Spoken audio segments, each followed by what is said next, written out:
Bismillahirrahmanirrahim.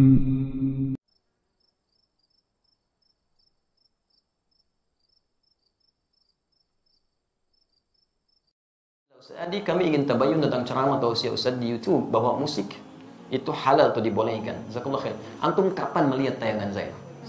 Ini poin pertama. Atau antum melihat utuh atau tidak? Yang kedua, apakah antum hadir di majlis itu cuma melihat atau cuma melihat cuplikan? Yang ketiga, dalam suasana apa saya menjawab pertanyaan itu? Karena setiap materi yang disampaikan, setiap majlis itu suasananya bisa berbeda. Apa yang ditanyakan nggak bisa antum bikinnya di hukum umum. Ini poin pertama.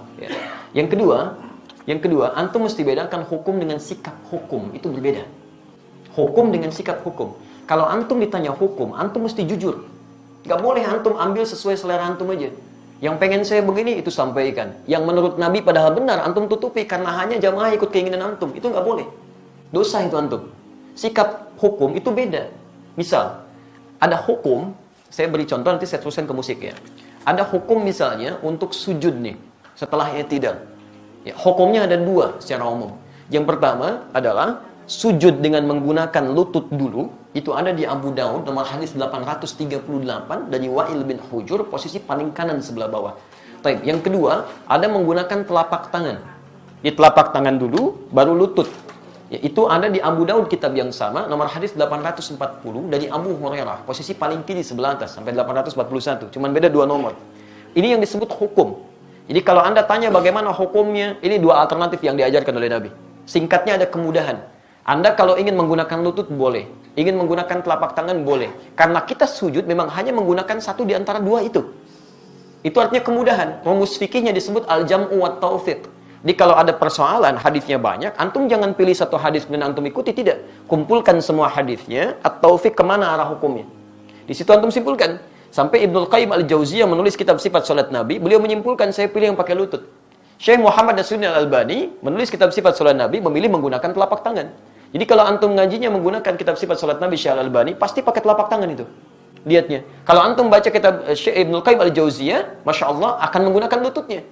Nah, dua-duanya dipraktikkan.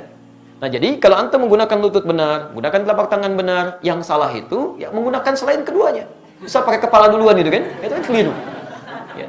Dan diantara yang pakai kepala duluan belum apa-apa sudah rame gitu kan. Lihat orang pakai telapak tangan disebut ini salah nih, yang benar pakai ini. Mungkin antum ngambil salah satu aja. Dan yang tidak tepat ketika Anda mengajarkan pakai telapak tangan atau pakai lutut, Anda mengatakan ini yang lain salah nih, yang benar pakai ini. Hadisnya dhaif. Antum berani mendaifkan Syekh Ibnul Qayyim al-Jauziyah, antum siapa? Kan? Antum mengatakan yang pakai telapak tangan salah, antum di mana makamnya Syekh Al-Albani? Ini jangan sampai kita yang belum tentu hafal hadisnya jadi pada rame. Hadisnya aja nggak tahu gitu kan. Ya, itu hukum. Adapun sikap hukum itu pilihan antum terhadap hukum. Antum bersikap ingin menggunakan lutut, silakan. Bersikap ingin menggunakan telapak tangan itu silakan, itu nggak ada masalah di sini. Jelas di sini? Sekarang dari pemahaman ini, mari kita tarik kepada pertanyaan tadi. Musik apa sih hukumnya? Apa dulu musik itu? Antum kenali dulu. Apa dulu musik? Jangan-jangan ribut masalah musik, antum sendiri nggak kenal musik. Antum menghukumi musik, handphone antum sendiri banyak musiknya. Ringtone, tone itu kan musik. Begitu bunyi, musik itu haram. Bunyi, teng-teng gitu kan. Masya Allah. Haram semua tuh di HP antum tuh. Antum harus kenali dulu apa itu gitu kan. Musik itu segala suara yang menghasilkan irama.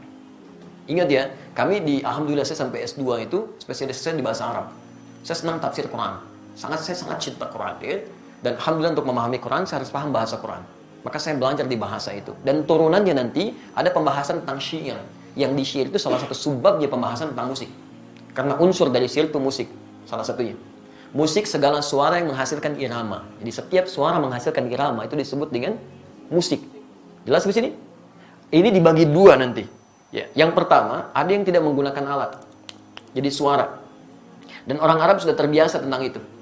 Maka ketika mereka membuat syair, di antara unsur syair itu salah satunya musik. Kalau antum belajar jurusan bahasa Arab, berbicara tentang syair itu pasti itu akan belajar itu. Di antaranya ada irama, musik di situ. Kalau diturunkan ada 16 rumus, disebut dengan bahar di ilmu arud. Ada bahar tawil, ada madid, ada rajaz, ada macam-macam. Dan sejak zaman jahiliyah sudah ada. Jadi begitu mereka bikin syair, tidak ada irama musiknya, itu disebut aib musiknya. Aib syairnya, celah. Bukan syair yang fasih.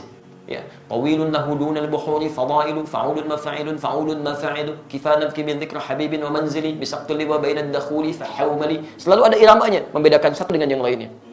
Nah, pada yang seperti ini bahkan turun ayat Quran. Saya ulang ya, bahkan surah khusus yang membahas tentang kebiasaan mereka. Surah ke-26 disebut Asy-Syu'ara. Asy-Syu'ara itu jamak dari kata syair yang berarti pemusik, penyair. Nggak pakai penyair. Oh, itu penyair. Saya ulang ya, penyair. Jamaknya Asy-Syu'ara. Tapi kalau antum baca nanti dari ayat 224 sampai ke ujungnya, singkatnya apa? Ada kebiasaan-kebiasaan mereka ketika ayat turun dicela oleh Quran. Dicela oleh Quran. Wasyu'ara'u yattabi'uhumul ghawun, dan para penyair itu seringkali menghadirkan hal yang tidak bermanfaat. Wa hum fi kulli wadin yahimun, ada yang datang ke lembah-lembah nyari inspirasi sehingga ibadah ditinggalin. Datang ke lembah, jadi apa Pak? Jadi ilham. Kan ilham tetangga Bapak. Oh enggak, saya di sini. Jadi itu, jadi inspirasi, nulis macam-macam. Sehingga maaf, kebaikan-kebaikan diabaikan. Kan sholat tertinggal, macam-macam tertinggal. Zaman jahiliyah banyak yang begitu. Sehingga ketika zaman Islam dibedakan. Yang seperti ini ada banyak manfaatnya. Bahkan ada yang menuduh Nabi SAW. Ada yang menyerang Nabi dengan syiir. Banyak. Ada Zuhair bin Abi Salma sebelum dia taubat. Nyerang Nabi itu. Disebutkan begini, dan sebagainya. Apa yang terjadi? Sisi lain, banyak juga penyair muslim. Di antaranya Hasan bin Sabit. Hasan bin Sabit bahkan langsung disebut sebagai syairun Nabi. Seorang penyair yang membela Nabi SAW. Jadi begitu di sudut sana mencela Nabi, di sini kemudian membalas dengan membela Nabi SAW. Dan tidak sedikit pembelaan itu dihasilkan lewat syair. Yang seperti ini langsung disanjung oleh Quran. Illal ladzina amanu, kecuali para penyair yang beriman kepada Allah Subhanahu wa taala. Yang dengan syairnya dijadikan untuk membela Islam dan mengangkat nilai-nilai kebaikan. Jelas sampai sini dulu? Ini sisi yang pertama. Jadi Anda bayangkan, Anda mesti fair di sini. Ada ayat yang mencela keadaan tertentu, ada ayat yang kemudian mengangkat nilai kebaikan di situ. Jelas? Bahkan Nabi SAW pernah kemudian meluruskan ketika seseorang memuji Nabi untuk mengkultuskan. Jangan sebutkan itu, sebutkan yang lain. Dan Nabi SAW ketika pulang dari perang Tabuk pulang, itu disambut dengan syair. Dan beliau diam. Tala'al badru alaina min thaniyatil wada'i, ya wajaba syukru alaina, mada'a lillahi da'i. Dan antum ada yang kemudian membuat dengan musik-musik kasidah itu. Itu asalnya kan itu syair. Ya, dari madid rumusnya. Tala'al badru alaina min thaniyatil wada'i, wajaba syukru alaina, mada'a lillahi da'i. Ada semuanya di situ. Ya. Sampai orang Arab itu lupa, jangankan masalah seperti itu, lihat binatang, lihat macam-macam, itu memang itu Masya Allah, itu langsung bisa bikin syair. Refleksnya syair. Itu lihat burung aja, burung bulbul lompat-lompat bikin syair. Al-Asma'i pernah bikin, cuma gara-gara burung bulbul lompat ke dahan-dahan bikin syair. Sautu safiril bulbuli hayyaja qalbi thamini al-ma wa zahru ma'a ma zahri lafdhul muqali fa anta yasridi wa sayyidi wa maulani fakam tajumuni ghajirin uqalqali qataftuhu min wadatin fi hadha ar-rajuli faqala la faqad ghada muharmili wal walad wali yawaidani faqultu la tuwalbili fabayyinu lu'lu'ali qalat law hina kadha in hadadul muqali kahatan kakailali tabtabi ada semuanya. Dia bikin itu. Dan dalam suasana membikin itu Nabi biasa saja. Jadi ketika buruk dicela oleh Nabi, ketika baik didiamkan oleh Nabi. Maka dari sini ulama sepakat dalam persoalan syair, musik yang berasal dari suara. Awas ya, berasal dari suara itu terbagi pada dua bagian. Ada yang dicela sampai tingkat keharaman ketika menjauhkan dari Allah Subhanahu wa taala, membuat diri lalai, makruh dengan kalimat-kalimat yang tidak pantas dan yang haram. Jelas? Tapi kalau yang dimaksudkan kalimat-kalimat kebaikan, sampai Imam Syafi'i punya syair disebut Diwan Asy-Syafi'i, ajakan pada kebaikan, ketaatan di situ, itu dibenarkan oleh para ulama. Tidak ada masalah di situ yang disebut dengan hukum boleh. Jelas di sini? Jadi pernyataan saya jangan di-framing gitu kan, jangan dipotong seakan-akan Ustaz dibolehkan ini. Kata siapa? Saya nggak pernah membolehkan itu. Hukumnya ada di Quran, turun sejarahnya, antum bisa lihat, ini yang tidak boleh, ini yang boleh. Sekarang alat musik. Bagaimana dengan alat-alat musik? Antum bisa perhatikan kalau munculkan hadis-hadisnya, ada yang langsung dicela, bahkan didekatkan dengan zina. Kan? Allah Subhanahu akan datang di masa nanti orang-orang menghalalkan zina, menghalalkan khamar dan menghalalkan alat-alat musik, gitu kan? Pernah dengar hadisnya? Tapi itu apa yang dicela? Hal-hal yang bisa menyesatkan kita pada keburukan, yang menjauhkan dengan Allah Subhanahu wa taala. Bahkan disebutkan oleh Nabi, seruling itu bagian dari panggilan setan, gitu kan? Karena ketika dia digunakan banyak orang maksiat di situ. Ya, minum khamar, ada yang mabuk-mabukan, ada yang berzina, ada yang macam-macam. Silakan cek ya, silakan antum cek. Setiap kali menemukan musik di tempat-tempat yang tidak baik, pasti turunannya maksiat. Itu yang jatuh haram di situ. Haram dan seterusnya. Tapi ada di antara hadis-hadis yang antum pernah lihat, bukankah pernah Nabi SAW datang ke rumahnya Sayyidah Aisyah? Jadi, apa yang terjadi? Rupanya di situ sedang ada pesta yang diadakan oleh Sayyidah Aisyah. Sedang bergembira. Tiba-tiba ada dua di antara khadimahnya sedang bermain gendang gitu kan? Baik, tobul. Dia sedang kemudian bersyair. Datang Abu Bakar. Ketika Abu Bakar datang dikatakan, Abi mazmuri syaitani fi baitin Nabi SAW. Ini yang setan ada di rumah Nabi. Kata Nabi, biarkan, daha ya Abu Bakar, falikulli ummatin 'id. Karena setiap orang, setiap umat punya hari rayanya. Biarkan aja katanya. Jadi ada yang dibiarkan oleh Nabi, ada yang tidak diperkenankan. Tapi pembiaran Nabi itu juga bukan menjadikan Nabi fokus kepadanya. Nabi nggak fokus. Nabi nggak pernah misalnya fikirin itu, nggak pernah nikmati itu. Jadi beliau biarkan, tapi beliau nggak mencela. Jelas di sini? Ini menunjukkan bahwa pada hakikatnya Nabi tidak mengutamakan tentang musik itu.